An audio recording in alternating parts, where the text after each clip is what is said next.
الحمد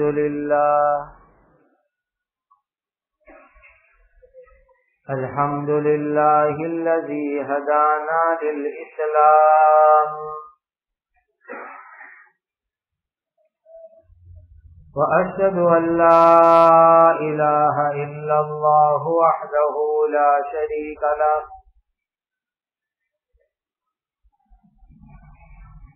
وأشهد أن سيدنا وشفيعنا ومولانا محمدا عبده ورسوله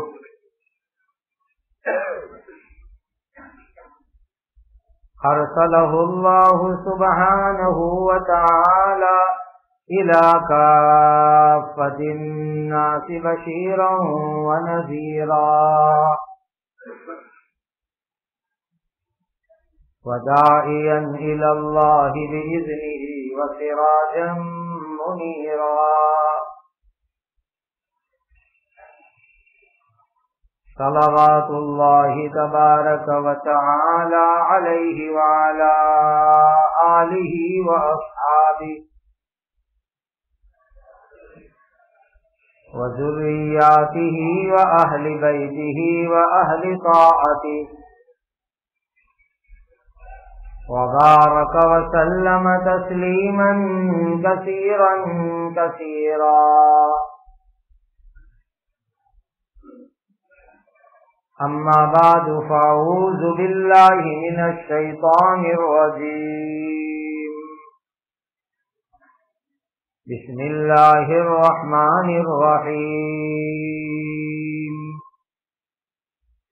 فمن أظلم ممن افترى على الله كذبا أو كذب بآياته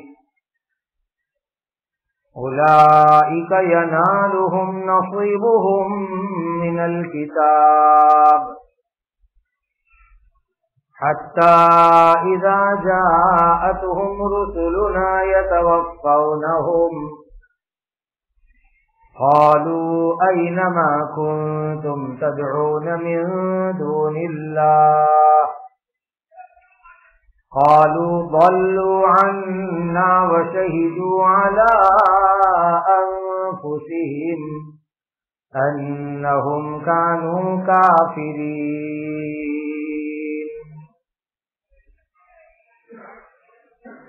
یہ سورۃ الاعراف کی 37 نمبر کی آیت ہے. اللہ سبحانہ و تعالی کے پاک ارشاد کا خلاصہ ہے تو اس شخص سے بڑا ظالم کون ہوگا جس نے اللہ تعالی پر جھوٹ گڑھا یا اللہ تعالی کے احکام کو جھٹلایا. ان لوگوں کے نصیب میں عمر، رزق، عزت وغیرہ جتنا لکھا ہوا ہے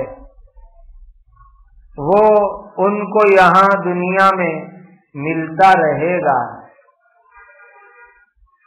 یہاں تک کہ جب ان کے پاس ہمارے بھیجے ہوئے فرشتے ان کی روح کو قبض کرنے کے لیے آ پہنچیں گے تو وہ کہیں گے تمہارے وہ معبود کہاں ہیں جن کو تم اللہ تعالی کو چھوڑ کر پکارا کرتے تھے؟ تو وہ کافر جواب میں کہیں گے وہ تو سب ہم سے گم یعنی غائب ہو گئے، اور اس وقت وہ خود اپنے خلاف گواہی دیں گے کہ حقیقت میں وہ کافر تھے، وہ اپنے کافر ہونے کا اقرار کر لیں گے.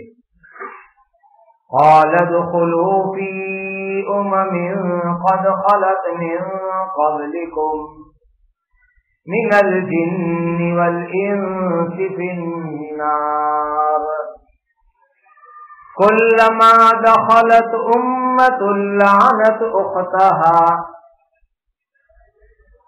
حَتَّى إِذَا ادَّارَكُوا فِيهَا جَمِيعًا قالت أخراهم لأولاهم ربنا هؤلاء أضلونا فآتِهِمْ عَذَابًا ضِعْفًا مِنَ النَّارِ قَالَ لِكُلٍّ ضِعْفٌ وَلَكِنْ لَا تَعْلَمُونَ۔ اللہ تعالیٰ فرمائیں گے جنات اور انسانوں کی جو کافر امتیں تم سے پہلے گزر چکی ہیں، تم بھی ان کے ساتھ آگ میں داخل ہو جاؤ۔ جب بھی کوئی امت آگ میں داخل ہوگی تو اپنے جیسی دوسری امت پر لعنت کرے گی، یہاں تک کہ جب وہ سب اگلے پچھلے اس جہنم کی آگ میں جمع ہو جائیں گے تو ان میں سے جو لوگ بعد میں آگ میں آئے تو وہ اپنے سے پہلے آنے والوں کے بارے میں کہیں گے اے ہمارے رب، انہوں نے ہی ہمیں گمراہ کیا تھا، اسی لیے آپ ان کو آگ کا دگنا عذاب دیجیے۔ اللہ تعالیٰ فرمائیں گے ہر ایک کے لیے دگنا عذاب ہے، لیکن تم ابھی سمجھتے نہیں ہو۔ وقالت اولاہم لأخراہم فما كان لكم علينا من فضل فذوقوا العذاب بما كنتم تكسبون۔ اور ان میں سے جہنم میں پہلے آنے والے بعد میں آنے والوں سے کہیں گے بس اب تو تم کو عذاب کے ہلکا ہونے کے بارے میں ہم پر کوئی فضیلت حاصل نہیں ہے، لہذا تم جو گناہ کماتے تھے اس کے بدلے میں عذاب کا مزہ چکھو۔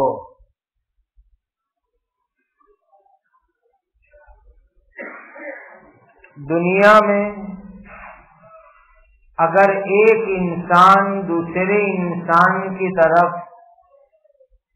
کوئی غلط بات کی نسبت کرے تو یہ بڑا خطرناک اور برا گناہ ہے۔ جیسے ایک آدمی نے ایک بات بولی نہیں، لیکن آپ لوگوں میں ایسا چلا دو کہ فلاں آدمی نے ایسی بات بولی ہے، حالانکہ اس بیچارے نے ایسی بات بولی نہیں،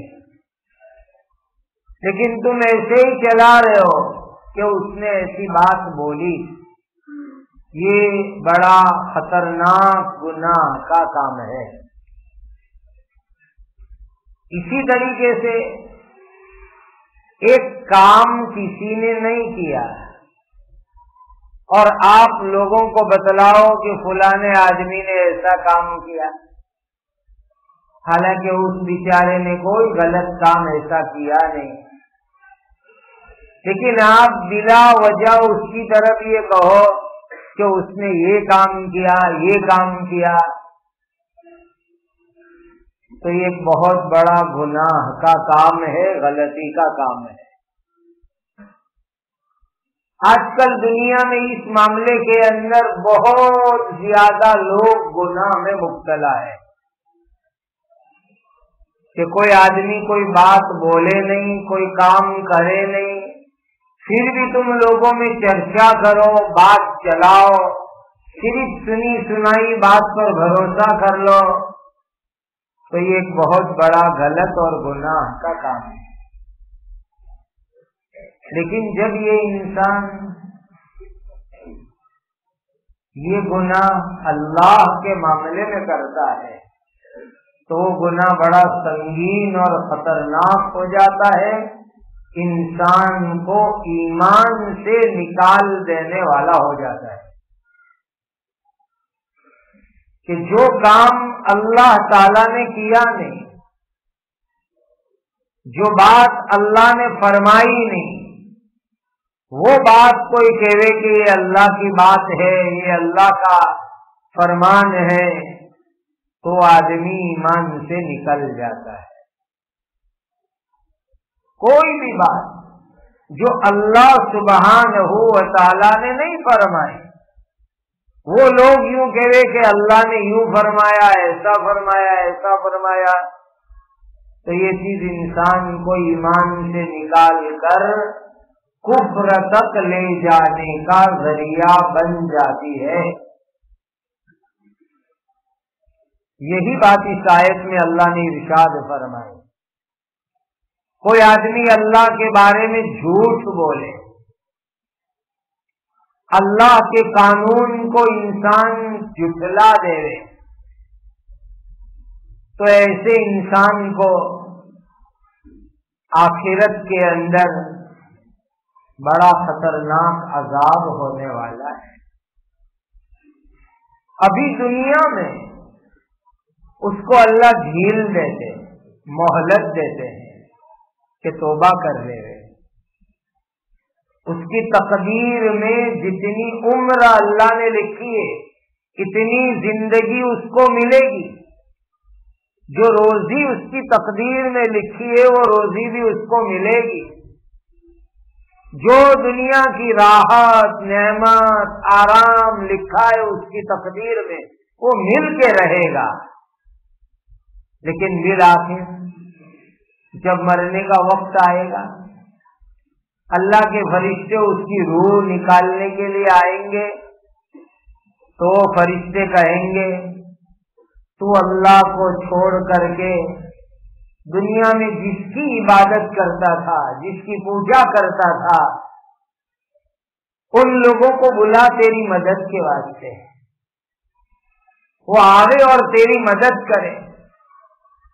تو دنیا میں بہت کہتا تھا کہ فلانا فلانا فلانا وہ میری مدد کرے گا، میرے کام آئے گا، تو بلا اس کو مدد کرنے کے واسطے۔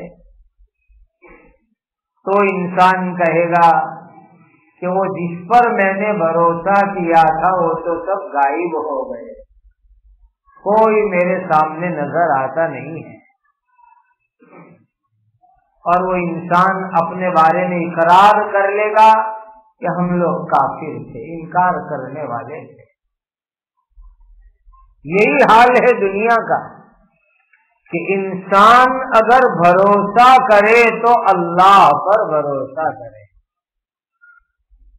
اللہ کے سوا جس کے اوپر بھی تم بھروسہ کرو گے تو وقت پر تمہاری مدد نہیں کر سکیں گے، تمہارے کام میں نہیں آ سکیں گے۔ صرف اللہ پر جس نے بھروسہ کیا اللہ تعالیٰ ان کو مدد کریں گے، کام آئیں گے۔ پیارے آقا تاجدار مدینہ سیدنا محمد الرسول اللہ صلی اللہ علیہ وسلم نے ہم کو یہی بات سکھلائی۔ انسانوں، تم اپنے مالک، اپنے پیدا کرنے والے اللہ پر نظر رکھو۔ آج آدمی دنیا میں پتہ نہیں کس پر نظر لگا کے بیٹھتا ہے کہ جب میرے برے دن آئیں گے، پیسوں کی ضرورت پڑے گی، یہ مدد کرے گا، وہ مدد کرے گا، وہ مدد کرے گا، کوئی برا وقت آئے گا تو یہ ہے وہ ہے، اس طرح آدمی جان دوڑاتا بیٹھتا ہے۔ لیکن رات دن اس کا تجربہ ہوتا ہے کہ دنیا میں جس پر تم نے نظر رکھی وہ وقت کے اوپر کوئی نہ کوئی بہانہ کر کے تم سے ہٹ جائے گا۔ اور جو آدمی اللہ پر یقین رکھے، اللہ تعالیٰ پر نظر رکھے، تو اللہ تعالیٰ بڑی سے بڑی مصیبت کے وقت پر اس کی مدد فرماتے، اور اس طرح اس کا راستہ نکلتا ہے کام کا کہ انسان کو سمجھ میں بھی نہیں آتا کہ یہ کیسے راستہ نکل گیا۔ آگے فرمایا انسان کا ایک مزاج ہے، جب مصیبت آتی ہے تو دوسروں پر ڈالنے کی کوشش کرتا ہے، ناکام ہوتا ہے تو اس کی وجہ دوسروں پر ڈالتا ہے، کامیاب ہوتا ہے تو اپنے اوپر لیتا ہے، تو یہ کام ہو گیا، وہ تو میں نے یوں کوشش کی تھی نا، ہو گیا، میں نے وہاں فون کیا تھا نا، میں نے وہاں چٹھی لکھی تھی نا، میں نے وہاں بات کر لی تھی نا، ہو گیا۔ اور کام بگڑ گیا، خراب ہو گیا تو انسان دوسروں کے اوپر ڈالنے کی کوشش کرتا ہے، اس کی وجہ سے ایسا ہوا۔ قیامت کے دن کچھ ایسا ہی منظر ہوگا،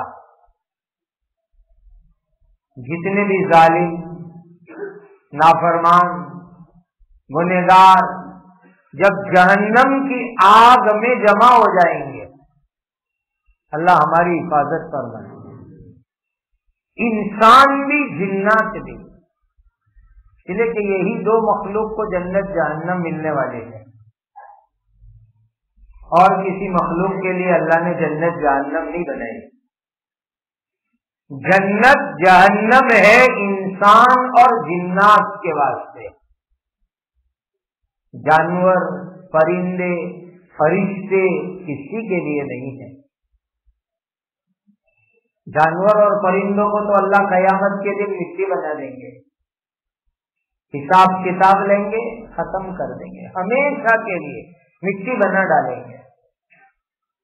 فرشتے جیسے فرشتے، اتنی نورانی مخلوق، لیکن ان کو بھی جنت میں موج مزے کا اللہ کی طرف سے اختیار نہیں ہے۔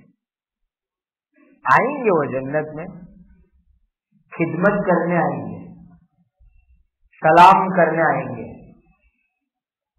پوچھنے آئیں گے کیا چاہیے، کیا کھانا ہے، کیا کیا تم کو چاہیے، پوچھنے آئیں گے۔ لیکن جنت میں جتنی بھی نعمت ہے، کھانے کی، پینے کی، رہنے کی، دوسری، فرشتوں کو ان نعمتوں سے موج مزے اڑانے کا موقع نہیں ملے گا، ان کے لیے جنت نہیں ہے۔ یہی حال ہے جہنم، کہ جہنم میں جو سزا ہے، جو تکلیف ہے، وہ سزا اور تکلیف کافر، جنت جہنم سزا انسان جنات کے لیے، کوئی فرشتے کو جہنم میں تکلیف نہیں ہوگی۔ حالانکہ جہنم کے اندر فرشتے سزا دینے کے لیے آئیں گے، جہنم کے اوپر بھی اللہ نے 19 فرشتوں کو رکھا ہے، اور ان کا ایک لیڈر بھی ہے جس کا نام مالک،